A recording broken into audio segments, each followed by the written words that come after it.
and abundance for all. Hello everyone, I am Jose Velasquez, the co-founder of Profusionism. What we'll be discussing today is what does it mean to be a Profusionist. Now of course, the actual definition of a Profusionist will be practicing, supporting, or based on the principles of Profusionism. However, that's just the adjective meaning of a Profusionist. We want to know the noun meaning, which is a person who is self-sufficient, living in abundance, sees resources as more valuable than money, has a demonetized mindset, is a thinker, looks for resources that can be produced abundantly, and shares their experience in accordance with the principles of Profusionism.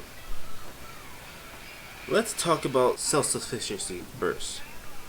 Profusionism is a system that requires self-sufficiency, which is a more professional way of saying do it yourself. Now notice that it's not being stated that everyone must completely be self-sufficient, because there is no way one person can do everything themselves. Mostly the things that a person can produce without the need of machines and markets is what is expected of a person being self-sufficient. Don't get me wrong, machines and markets will be needed at some point. Technology should really only be used to lessen the conditions of some of the hard labor of being self-sufficient. Technology and markets should not be used to produce everything for the individual. If the markets and technology produce everything, then that defeats the purpose of public and personal abundance.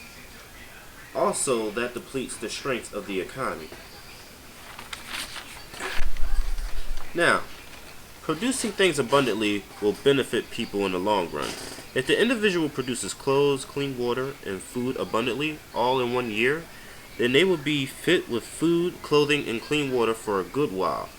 As the skills of an individual enhance, the easier it becomes producing the basic needs and other resources abundantly. Individual abundance, oftentimes called personal abundance, is separate from public abundance. Public abundance is a volunteer job. Public abundance consists of crops, animals, and other resources. People can volunteer to plant public crops and give resources to the public abundance. Animals will come automatically due to food crops, but they can also be farmed to produce more animals so that some can be released to the public abundance. The public abundance needs people to keep a close eye on crops and animals to be aware of their numbers. If animals are increasing and crowding the society, then the number of animals produced and released must be taken in mind. However, if they are decreasing, then people breeding and releasing animals need to be taken into mind, as well as the number of predators. Crop numbers must also get attention from public abundance volunteers. If there are too many crops, that's not really a problem.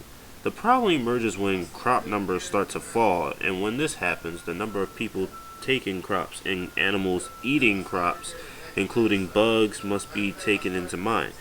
Taking the problems that the public abundance face into mind allows for the volunteers to think of ways to solve the problems. Fixing the problems not only benefits the public abundance, but can benefit personal abundance, so everyone in the society as a whole can live in stable abundance. Moving on to Profusionists seeing resources as more valuable than money. Resources are true wealth. Money is nothing but a tool used to make trade easier. Resources intrigues a Profusionist because of the many uses of different resources, and the combination of resources can make extravagant things. Profusionists will try bartering before using money, because money is simply less appealing to a Profusionist. Money is only meant for one particular use: spending. Paper itself can be used to write books, drawings, and other kinds of art. Paper is unique, but when turned into cash, its appeal goes down. Next, demonetizing the mind. Demonetizing, according to a Profusionist, would mean changing their mindset that everything requires the usage of money, when in reality, nothing requires the usage of money. Money is only included when markets exist and tactics for making trade easier start to occur. Money is not needed for everything. Money only feels like it's needed for everything because people nowadays want others to do things for them, like build a house, making food, etc. Okay, now it's time to talk about how an abundant resource is what Profusionists look forward to getting. Abundant resources are appealing because they're efficient. Profusionists also strive to be self-sufficient, and resources that can be produced abundantly can help encourage self-sufficiency. The number one thing a profusionist can do is share their experiences. Sharing experience betters other people's skills and enhances the economy. There will be schools in a profusionist economy so people can learn how to live in a profusionist economy, but it also helps if individuals teach other individuals how to do things on their own. The most important thing of being a profusionist is understanding the principles of profusionism and accepting the principles.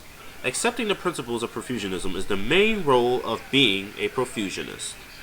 Now my time is done. Thanks for watching, and more videos will be coming soon here on Profusionist 2.